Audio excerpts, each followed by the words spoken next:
Hello again. I don't know how many viewers of this channel use X, which used to be called Twitter.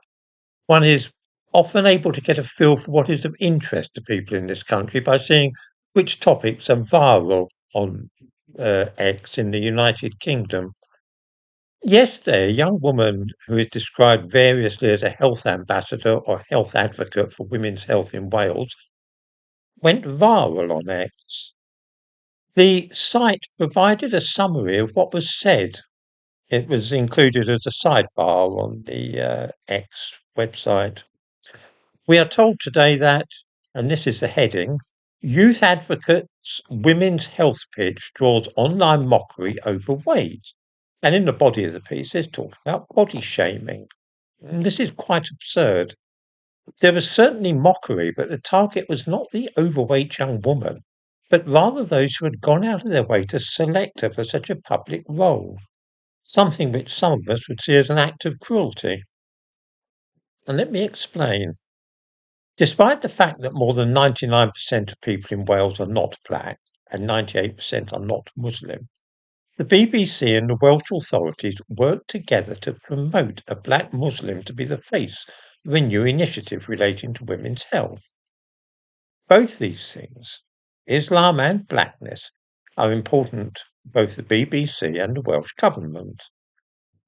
When they managed to get hold of a young woman who was both black and quite clearly from her clothing a conservative Muslim, it was inevitable that she should be publicised.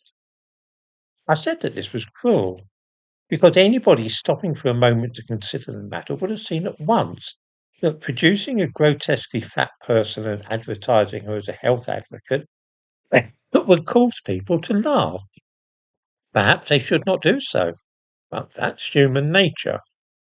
In the last British government, there was an overweight health secretary called Theresa Coffey, who also smoked like a chimney. This caused a lot of amusement, the idea of a health secretary who was also an obese smoker. Because she was a white conservative, everybody felt able to make as many jokes as they wished about this. It was inevitable. Nobody ever pointed out in what poor taste this was, or whether it was cruel or unfair to her. It was just what happened. It was unkind to put Atika Ahmed, a fat black Muslim health advocate, in such a position. It was unkind of the BBC to zero in on her because they surely knew that the same thing would happen as happened to Theresa Coffey. But then kindness has never been a notable feature of these ideologues. Everybody was so hypnotized by the dark skin and the fact that she was Muslim and dressed in such a way that this was obvious that they couldn't help themselves. The result was all those posts on X. In the description to this video, I show a picture from the Welsh Government website, which is of the young health advocates. Atika Ahmed is one of them. Although the vast majority of people in Wales, over 90%, are white, you will observe that over half the young people in the picture are not white. This is deliberate and calculated propaganda.